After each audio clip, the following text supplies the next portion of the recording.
Salut tout le monde, nous revoilà pour Kufanya Student, ou du moins c'est podcast et comme l'année dernière, nous allons reprendre avec les mêmes thématiques ou plutôt en plus nous allons entrer un tout petit peu dans les sujets qui vous intéressent car nous avons également compris vos messages. Je rappelle que nous sommes disponibles sur Facebook, YouTube et également sur toutes vos plateformes de podcast préférées.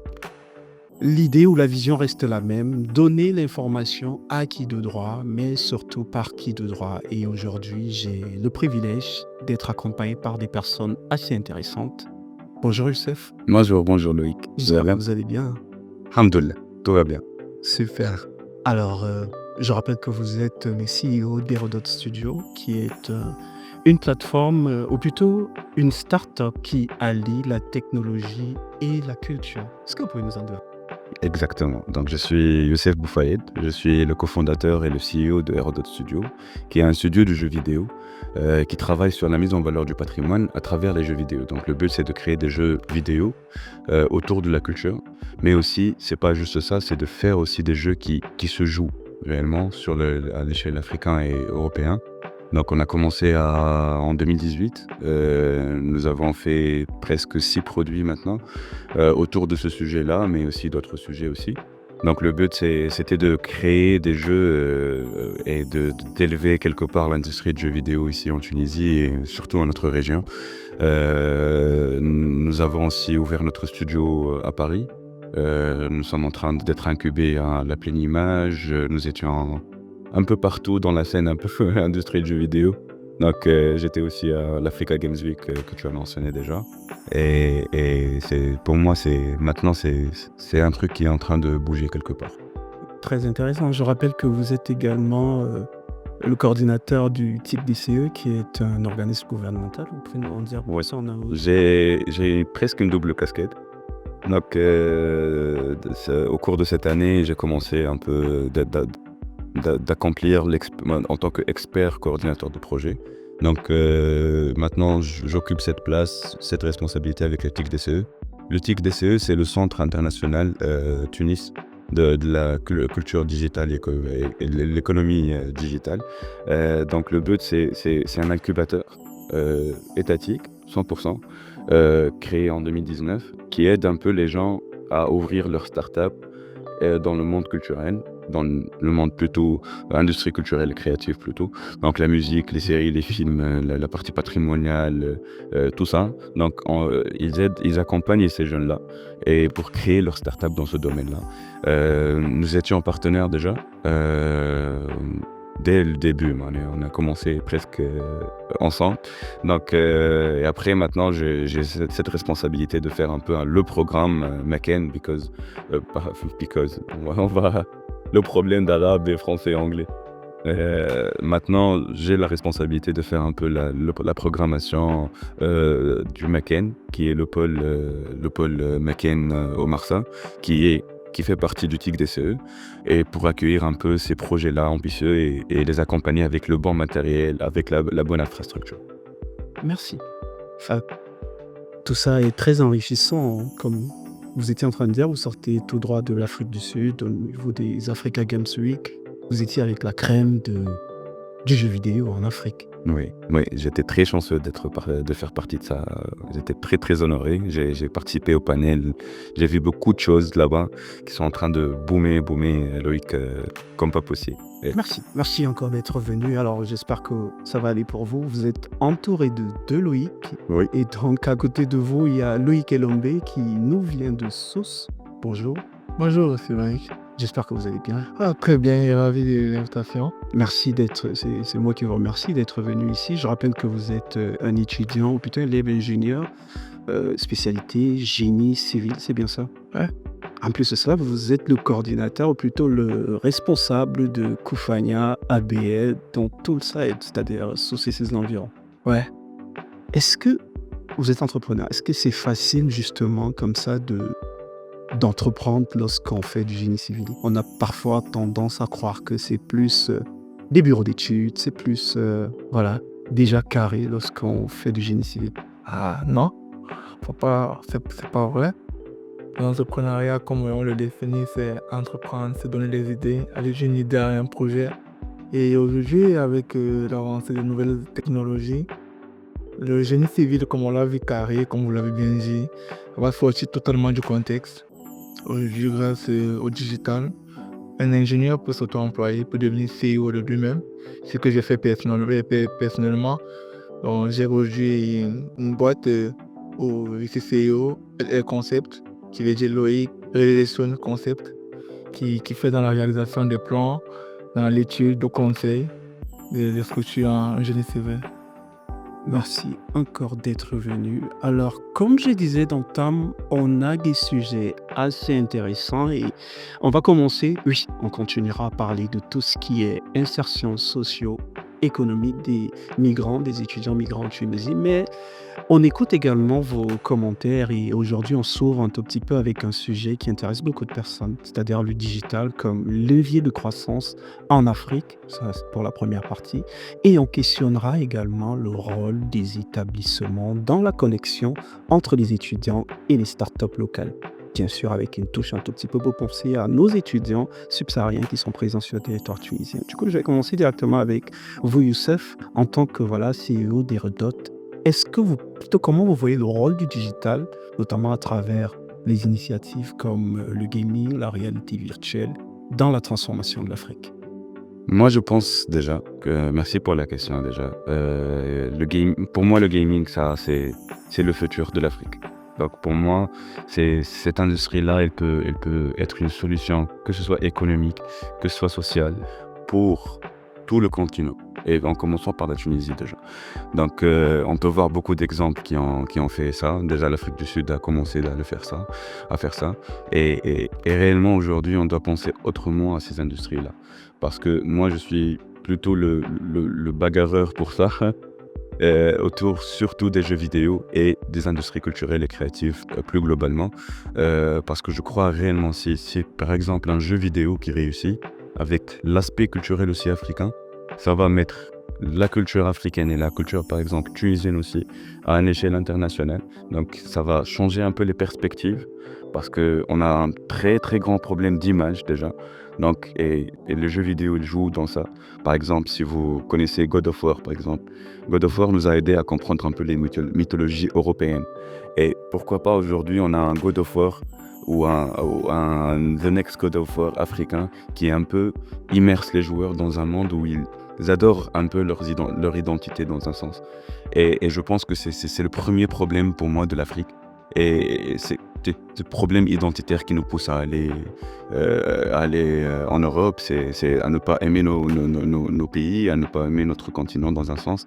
Et je pense que les industries culturelles et créatives ont un très très très grand rôle à jouer dans ça. Et avec ça, il y a le rôle économique.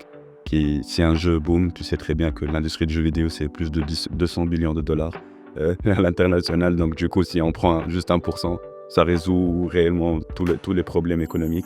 Et après, il y a l'e-sport en parallèle, il y a l'événementiel, il y a la musique qui va avec, le cinéma qui va avec. Donc du coup, pour moi, mon rêve, c'est ça. C'est avoir un jeu qui économiquement et socialement, il peut résoudre presque 90% des problèmes de notre pays. Et c'est les mêmes en fin de compte en continent parce que j'étais pas très très ouvert. L'année dernière, c'était ma première fois où je suis allé en Afrique du Sud. Et là, ça m'a ouvert l'esprit où on a beaucoup de problèmes communs sur une échelle continentale parce qu'on a eu cette occasion de se réunir à peu près et de comprendre un peu qu'on est dans la même logique, quoi. Et je pense que c'est la chose à faire pour que les gouvernements et tout le monde doit investir dans ça parce que ça crée le tout. Ça va créer des podcasts, ça va créer des événements, ça va laisser tout le monde, les ingé sons, ils vont travailler, les ingénieurs informatiques ils travaillent, les artistes ils vont travailler. Donc je pense que l'industrie du jeu vidéo est très spécifique parce qu'elle est horizontale. Et je pense que ça fait sa force et ça fait son problème aussi, hein. C'est très dur de se faire une place là-bas.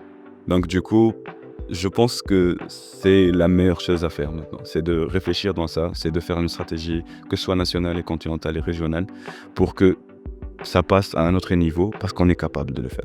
Super.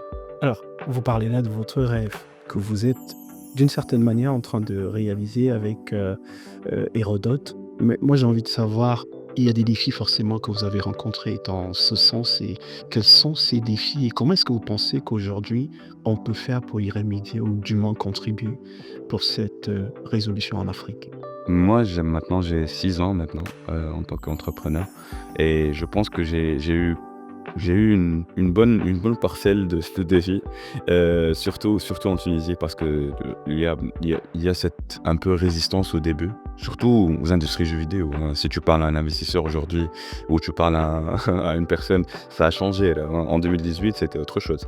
En 2018, on était aussi chanceux parce que c'était un peu le boom des startups en Tunisie. C'était la création du label, Startup Act et là, on a commencé, dans mon PFE, avec mon cofondateur aussi. C'était notre PFE et aussi le 3e cofondateur, il nous a rejoint après et directement, on s'est intégré dans Biat Labs, qui est un incubateur déjà tunisien et nous a aidé un peu à avoir cette accélération. Mais après, les défis, c'est presque tout le monde, on partage ça. C'est le financement, c'est un peu l'infrastructure, c'est la compétence. Il y a beaucoup de choses qui, je pense que tu as rencontré et tout le monde, ils sont en train de. Je veux pas te redire c'est les mêmes choses, mais pour moi, le plus grand défi pour nous, c'est, on est en train d'être un peu je veux pas dire les premiers parce qu'il y a beaucoup de gens qui ont essayé avant. Il y a Nekut Crouch, il y a Walid Sultan Medeni qui ont fait beaucoup de travail que je respecte depuis 2008. Là, le jeu vidéo en Tunisie est en train de bouger quelque part, mais c'est très dispatché en soi. Donc du coup, on est en train d'être parmi les premiers et les leaders de cette industrie et ça nous crée beaucoup de problèmes en termes de compétences, de recrutement, aussi par rapport à la législation aussi, on a beaucoup de problèmes dans ça. Donc, et nous étions conscients dès le début, tu vois. Donc voilà, nous étions prêts émotionnellement et psychologiquement à accepter ça. Et je pense que c'est ce qui nous a laissé survivre jusque maintenant, voilà. D'accord, vous étiez conscient. Ouais. Du coup, je pense à... je me tourne vers Loïc. Là, tout de suite, on entendait l'histoire de Youssef qui est passionnante. Il a commencé avec son stage de PFE. Et c'est ça qui a continué aujourd'hui au point où il a sa start-up. C'était à Esprit, je pense. Ouais. Nous, on a un club là-bas, Ouais, justement. ouais. Et Loïc est l'un des responsables de ce club, pas Esprit, mais plutôt à Sousse. Ok. Et moi, j'ai envie de poser la question.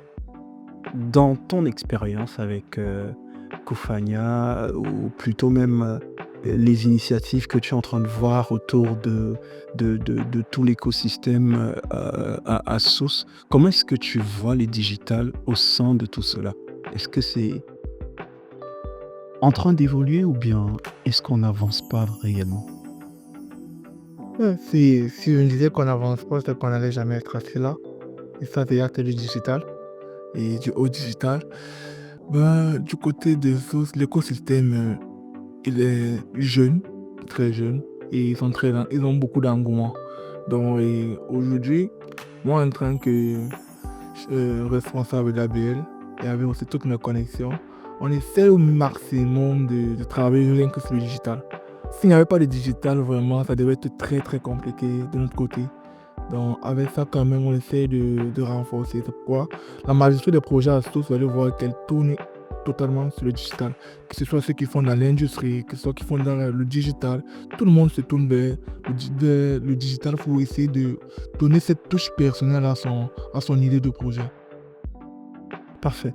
Mais vous, en tant que responsable justement de Kouphania, de ABL, de ce côté, est-ce que vous avez des exemples concrets des étudiants ou même des structures avec lesquelles vous fonctionnez qui se démarquent? Ouais. Je veux prendre quelques exemples si tu me permets. Moi, personnellement, au tout début, je travaillais dans la chambre, c'est-à-dire sans moyen de communication réel. Mais grâce à ABL, grâce au programme de l'année passée, et on avait une formation en marketing digital qu'on a dû faire. Les formatrices qui m'ont accompagné, aujourd'hui j'ai des plateformes où ils m'ont créé un logo, ils m'ont créé des affiches et ils communiquent sur mes produits. C'est-à-dire aujourd'hui mon plan, dès que je le fais, il suffit juste que je balance à une de ces dames. Et après le lendemain matin au réveil, je suis sûr que j'aurai des commentaires, j'aurai des reproches. Et d'habitude, je peux pas faire un plan sans avoir 3 clients. Là, il faut être concret. C'est-à-dire que sans le digital, il y avait un client sur WhatsApp. Maintenant, avec le digital, j'ai 3 clients sûrs. Donc, il suffit juste que je m'applique et je fais le job. Il suffit qu'au réveil, j'aurai des commentaires, j'aurai des clients. Et à part ça aussi, on a beaucoup d'entreprises comme Empire Tech à Sauce là-bas qui nous permet aussi, qui touche du doigt, on voit de l'informatique, de l'industriel. Et on voit des étudiants qui sont impliqués, qui créent des choses concrètes et qui sont visibles sur le digital. On a aussi notre application EPI, et l'application EPI où on sent au moins qu'il y a du concret déjà parce qu'on a des informations réelles de l'école et voilà. D'accord. Alors, en plus d'être étudiant responsable, ce que vous voulez, vous êtes étudiant subsaharien en Tunisie. La question est simple. Est-ce que vous pensez que la facilité est la même pour vous que les autres étudiants du côté de Sousse, voilà, quand on parle de Sousse? En tant que subsaharien, on doit travailler 2 fois plus. Faut pas se cacher. L'écosystème entrepreneurial, il est commun, mais nous, en tant que subsahariens, on doit travailler 2 fois plus. Parce que ce que le Tunisien va faire à demi, on doit le faire à 1,5. Pour qu'il y ait cette touche-là, cette idée d'innovation. Parce que lui, il veut innover, mais moi, je dois innover à 2 plus 1. Je dois aller à 3. Donc, je dois montrer que l'idée qu'il avait, moi, je peux le perfectionner. Le seul moyen pour le faire, c'est le digital. Le seul moyen qui différencie 2 projets aujourd'hui, c'est le digital. Donc, en tant que subsaharien, je me bats au quotidien et avec ceux qui m'entourent, les membres de mon bureau, on se bat aujourd'hui à se mettre au plafond et à travailler dur parce qu'on sait que si on fait à l'égal peut-être de nos frères tunisiens, on va rester là et on va se dire non, on ne peut pas encore avancer. C'est pour ça que je me bats au quotidien en tant que leader, en tant que promoteur de dire à mes gars, allons plus loin, utilisons le digital pour traverser cette ligne. Merci. On a beaucoup parlé du digital aujourd'hui, on a beaucoup parlé de la Tunisie. Là, j'aimerais qu'on ouvre un tout petit peu et on pense à l'Afrique généralement. La question elle vous est posée à tous deux. Je vais commencer par vous, Youssef. Est-ce que vous pensez que c'est le moment d'embrasser totalement le digital en Afrique ou vous pensez qu'il faut encore des investissements en infrastructure, en éducation pour rattraper peut-être ce gap qu'on a l'impression qu'il y a eu depuis qu'on a raté la révolution industrielle? Je pense réellement hein, que je pense qu'on doit réfléchir à l'objectif. Voilà, on a passé des décennies maintenant à essayer de rattraper ce gap. Et je pense pas que c'est le bon objectif. Je pense qu'on doit faire notre gap, notre objectif, notre vision, avec surtout cette révolution qu'on est en train de vivre maintenant, qui est l'intelligence artificielle, il ne faut pas se nier ça, et qui est une opportunité magnifique, je pense, pour nous. C'est une lame à double tranchant, bien sûr, mais il faut faire attention avec cette techno et devenir un peu, pas des consommateurs, mais des créateurs. Donc je pense maintenant, l'Afrique a besoin de réinventer un peu sa stratégie et surtout son objectif. On ne doit pas juste essayer de copier-coller des systèmes qui ont marché en Europe ou en Amérique et essayer de les implémenter avec nous. Ça ne marchera jamais. Et les dernières décennies ont prouvé ça. Et je pense qu'on doit travailler même 10 fois plus parce que c'est le moment. Je pense que c'est le moment. I believe in it. Personnellement, que c'est le moment de l'Afrique. Et je vois que même les investisseurs internationaux, même les fonds internationaux, même les publishers, je parle toujours un peu de mon industrie, parce que c'est un peu mon expertise. Même les publishers, même les grands titres, même ça, ils sont en train de se tourner vers l'Afrique dans un sens. Et parce que, à un certain moment, le marché, il est un peu bloqué quelque part, et tu sais très bien l'industrie du vidéo, qu'est-ce qu'elle a vécu l'année dernière et celle d'avant. C'était pas les meilleures années après le corona et tout ça. Donc en temps de crise, avec aussi les crises qui sont en train de se passer un peu partout, après le corona, il y a aussi les guerres un peu partout. Donc je pense qu'en tant que crise, l'opportunité se crée, et cette opportunité, c'est celle de l'Afrique maintenant. C'est celle de la Tunisie, c'est celle de la région Nord-Afrique, c'est celle de l'Afrique en général. Et je pense qu'on doit être conscient en tant que jeune de cette responsabilité parce qu'on est en train de créer les 20 prochaines années avec ça. Et on doit travailler dur, dur. Ouais, si Loïc, il a dit qu'il faut travailler 2 fois plus, en Tunisie, si il est en train de galérer, on est en train de galérer. C'est ce qui est très intéressant. Nous avons les mêmes problèmes. Et c'est ce qui m'est venu à l'esprit 2 années en arrière. Nous avons le commun, les points communs sont plus que les différences. Et c'est ce qui est intéressant. Et nous sommes des travailleurs là. Merci Youssef. La même question pour Loïc. Le digital en Afrique, maintenant ou bien on doit encore investir dans les infrastructures éducatives pour commencer? Ouais, pour moi, l'Afrique doit revoir ta révolution industrielle. On doit foncer. La patience, on a beaucoup patienté, on a beaucoup observé, on a beaucoup attendu. Il est l'heure de la révolution. La révolution, elle commence par le digital. Aujourd'hui, le digital nous offre tout.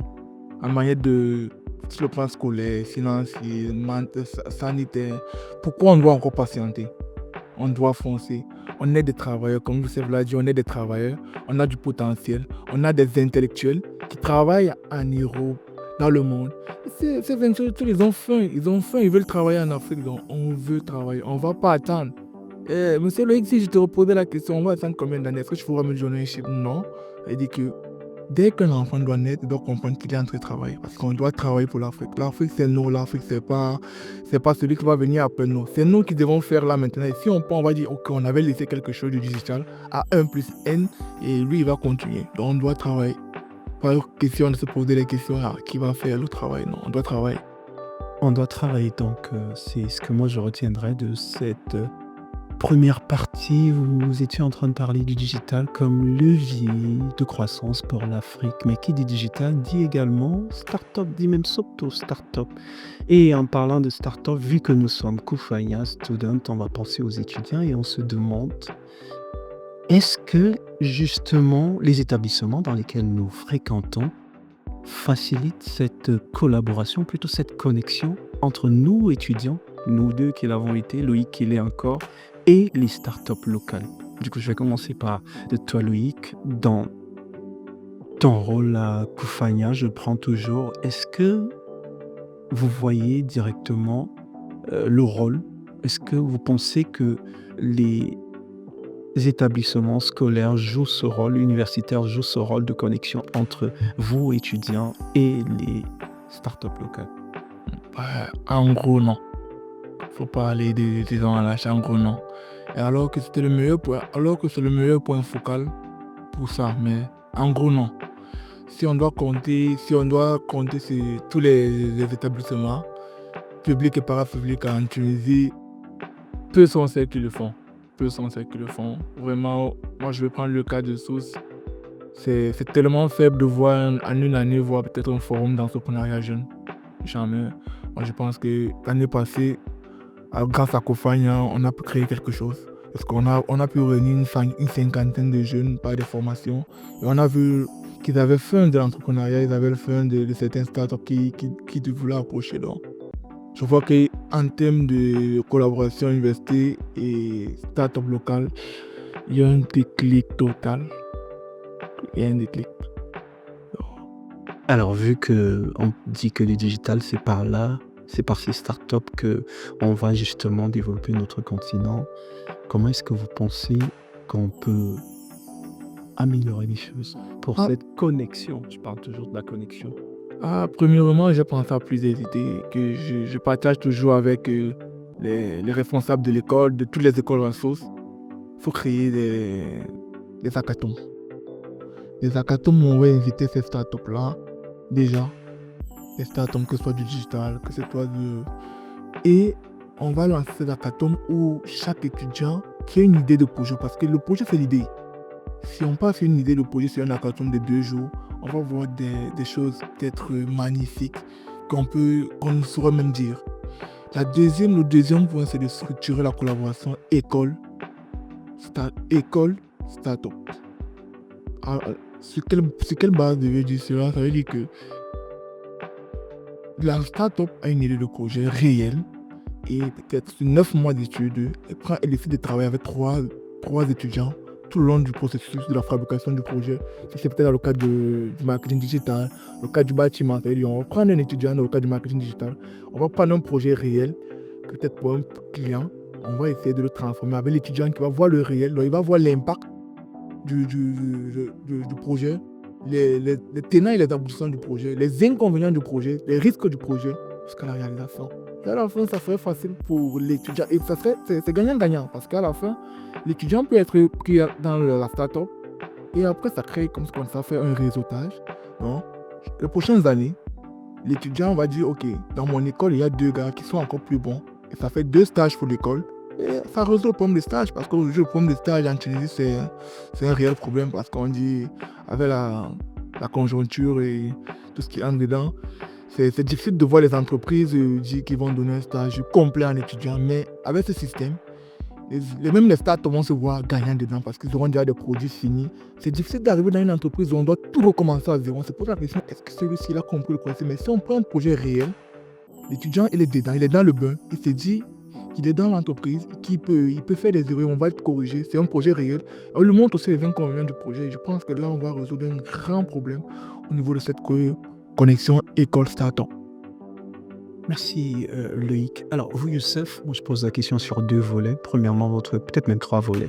Votre ancienne casquette, votre ancien, vous étiez étudiant avant. Est-ce que vous avez eu une facilité à être en collaboration avec les startups à cette période? Deuxièmement, en tant que CEO, est-ce que vous pensez même avoir besoin de ces talents des étudiants dans les établissements? Est-ce que vous pensez que les établissements doivent vous fournir ces talents, ou alors ce que vous avez, il suffit déjà, tout à l'heure vous parliez de la difficulté même peut-être pour l'embauche et autres. Et troisièmement, au niveau du TIC DCE, alors j'ai parlé 3 jours. En commençant par la première. Moi, j'ai commencé mon parcours d'étudiant en l'année 2012-2013. C'était l'année après la révolution en Tunisie. Donc, on parlait même pas de start-up. On parlait même pas de ça. Nous avons fait pour moi, j'ai cette perspective un peu objective de la chose. Nous avons fait un très très bon chemin en 10 ans, je pense. Même si avec tous les problèmes, là, je suis toujours optimiste, je sais très bien. On a eu beaucoup de problèmes, ça c'est vrai. Mais je pense ici, on doit parler aussi de cette contextualisation de la chose. Parler de start-up, c'est 6 ans déjà en Tunisie. Parler aussi du statut auto-entrepreneur, c'est là où on parlait de ça depuis 2013-2014, on voulait le faire. Et maintenant, là, on a un label startup, on a un auto-entrepreneur. Je pense que maintenant, je vais prendre un peu le casquette d'une personne âgée, tu vois. Je pense que la génération qui va venir et qui va sortir maintenant des écoles est plus chanceuse que nous. Parce que nous avons commencé, il y avait rien. Littéralement, il y avait quelque chose ici, quelque chose là. Mais nous étions un peu dans un écosystème un peu qui a commencé, tu vois. Le Startup Act, pour moi, c'est une révolution. C'est une révolution littérale. Ça nous a aidés, normal. Ce qui est très intéressant. Donc, tu vois, on a vu ça. J'ai essayé aussi d'ouvrir une startup à l'âge de 21 ans. Là, où c'était un projet qui s'appelait Bus Panthéon. C'est de couvrir un peu les problèmes du bus et tout ça. Et bien sûr, ça c'était un échec. On a passé presque 4 ans à développer et on a fait le tout, quoi. Mais on était jeunes, on a commencé. Je pense que ce mindset, c'est de ne pas dire que l'environnement est fautif. Moi, je suis le fautif. Toujours. Parce que si j'ai décidé de commencer ici, c'est que c'est ma faute aussi, quelque part. Parce que je dois être conscient de mon environnement. Je dois être conscient de mon écosystème. Est-ce que j'évolue ici ou j'évolue là-bas? Mais après, c'est des choix. Et il faut être responsable de ces choix. Donc du coup, juste pour revenir à ta question, normalement, je suis dedans. Le but, c'est de voir où on est en train d'évoluer et comment et contextualiser sur tout ça. Parce que, comme je t'ai dit, le label startup et l'auto-entrepreneur pour moi maintenant, c'est une opportunité.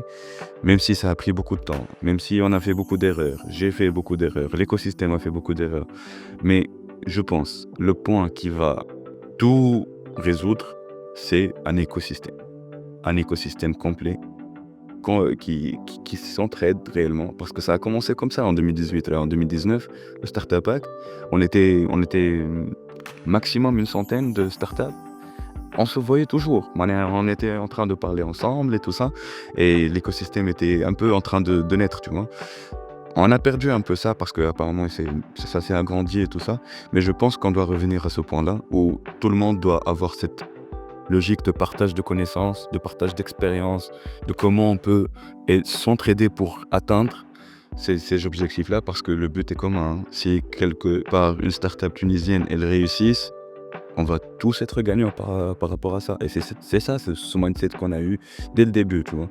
Et je pense qu'aujourd'hui, on doit plutôt, en tant que maintenant génération un peu âgée, on doit transmettre ça à la génération suivante et plutôt l'aider à avoir cette mentalité pour qu'elle le fasse mieux que nous, tu vois. Super. Génération âgée, comme vous dites. Moi, je vais garder génération âgée en tant que, peut-être pas âgée, mais en tant que responsable, CEO. Je suis toujours sur ma question. Est-ce que vous pensez ou plutôt, comment est-ce que vous pensez qu'on peut améliorer les collaborations entre les établissements, c'est-à-dire leurs étudiants et vous? C'est ça. Ou vous n'en avez pas besoin, comme je Non, on a toujours besoin. Comme je t'ai dit, c'est pour bâtir cet écosystème, on a besoin de tous les intervenants. Donc, faculté, la partie académique, ça c'est sûr. La partie privée, la partie publique aussi. Et tout cela, ils doivent être dans un espace, des espaces. Des espaces, c'est pas un espace physique, là, c'est des espaces, des événements, des hackathons, comme tu as dit, des forums, et aussi, surtout, des stratégies ensemble. Tu vois, par exemple, aujourd'hui, moi j'ai une troisième casquette là. Hein. Je suis prof aussi à l'ESSEC, qui est une faculté en Tunisie. J'étudie, je suis en train de donner des cours là-bas, dans le master. Et je vois qu'il manque réellement cette partie extra-universitaire. À l'ESSEC, c'est développé parce que c'est un master déjà qui est très innovant en soi. Mais la partie, quand j'étais étudiant, la partie extra-universitaire était inexistante. Là. J'étais à l'IZCOM avant Esprit, hein. J'étais à l'étatique. Et ma première 3 ans en tant qu'étudiant, on a créé le tout, quoi. On a créé des clubs, on a créé aussi, on a été ici avec Netlinks pour aider les jeunes à ouvrir des startups. Et c'était un peu la bataille dans ça. Et de la musique, on faisait des concerts, on faisait ça, et il n'y avait rien, quoi. Donc je pense que cette partie extra-universitaire, elle doit être plutôt plus développée pour créer ces espaces et donner l'opportunité aux startups, aux ecosystem builders, aux investisseurs aussi, pourquoi pas, pour capter ces jeunes-là, que ce soit qui ont des startups, qui veulent créer leur startup, ou aussi pour être recrutés quelque part et donner aussi à une autre startup une autre envergure. Donc, et aussi des podcasts, et aussi on peut, tu vois, c'est cet écosystème qui doit être complet, en tout cas. Merci Youssef. Et voilà la particularité des sujets que nous avons dont nous avons parlé ici, c'est qu'ils s'entrelacent d'une certaine manière, et avec la fusion entre une partie l'éducation et de l'autre l'innovation. Et peut-être avant de se quitter, moi j'aimerais prendre un mot de fin. Je vais commencer par Loïc. Ok. Aujourd'hui, si on me demandait à titre personnel de donner mon point sur l'éducation et l'innovation, je dirais qu'au niveau de l'éducation, on est plus limité sur l'éducation. Le digital nous donne tout. On a les e-learning aujourd'hui sur lesquels on peut avoir des cours. On a des applications aujourd'hui qui complètent nos cours. Moi, je suis aussi étudiant et je suis entrepreneur. Vous posez la question comment je fais pour allier les deux, mais Je me bats à l'école à retenir 75%. Le 15%, c'est les vidéos YouTube, c'est des cours en ligne pour essayer de le compléter. Et d'où ça n'a jamais affecté mon parcours scolaire parce que à l'EPI, je suis major de promotion l'année passée, l'année s'est passée. Donc, et ma casquette d'entrepreneur, je sacrifie le temps de la nuit pour essayer de bien diriger mes choses, pour essayer de résoudre le problème de mes clients. Mais en termes d'innovation aussi, chaque entrepreneur, chaque étudiant doit se donner de la valeur, doit créer. Tu ne dois pas rester dans la chambre et dire, ah, je vais attendre qu'un incubateur va venir, Kofania Student va venir demain, va venir me prendre dans ma chambre. On doit se donner les moyens. Hier, il n'y avait pas cet écosystème. Aujourd'hui, il y en a. Comment arriver à cet écosystème? Ça veut dire, si je ne connais pas Loïc, si je ne connais pas Youssef, comment je dois arriver vers Youssef et Loïc? Ça veut dire, je dois créer, je dois me débattre, je dois chercher, je dois fouiller. Et à force de travailler, on va arriver à cette innovation. L'innovation en Chine, l'innovation en Amérique ne s'est pas créée en un jour. Pourquoi l'innovation en Afrique va se créer en un jour? Non, c'est un processus. De process. Ça veut dire qu'on doit rester dans le processus et faire bien le processus. Parce que c'est le processus qui fait le détail. Ça veut dire que si on est dans le processus et on fait bien ce détail-là, on va le ressentir. Merci Loïc. Youssef? Tout à fait d'accord déjà. Je pense que aujourd'hui, on doit être conscient de tout ce qu'on a dit déjà. C'est de se revoir en tant que personne déjà, en tant que citoyen de la Tunisie, en tant que aussi citoyen de l'Afrique. La première chose à faire, c'est de se revoir et d'avoir notre valeur réelle, pour une fois. Et je pense que comme a dit Loïc, hein, il faut travailler, rien ne va se passer avec la chance. La chance, c'est tu la pousses. Donc tu vois, directement, nous avons passé des années, 2 années, à travailler presque sans rien, quoi. On est en train de batailler, travailler. À la limite, on voyait que ça va nous mener quelque part. Et je pense, alhamdoulilah, maintenant on a. Donc du coup, on peut pas juste rester, attendre et toujours blâmer le système et blâmer le pays ou blâmer. Ils ont leur part de responsabilité, ça c'est sûr, tout le monde. Mais je pense maintenant, il est temps que la personne qui va réussir ici va créer le nouveau monde en soi, pour moi. Donc je vois, avec tous ces problèmes-là, avec tous ces défis-là, ça va nous renforcer. Et comme a dit Ibn Khaldoun, c'est les temps forts, et ça crée les personnes faibles, et les personnes faibles créent les temps faibles, et les temps faibles créent des personnes fortes.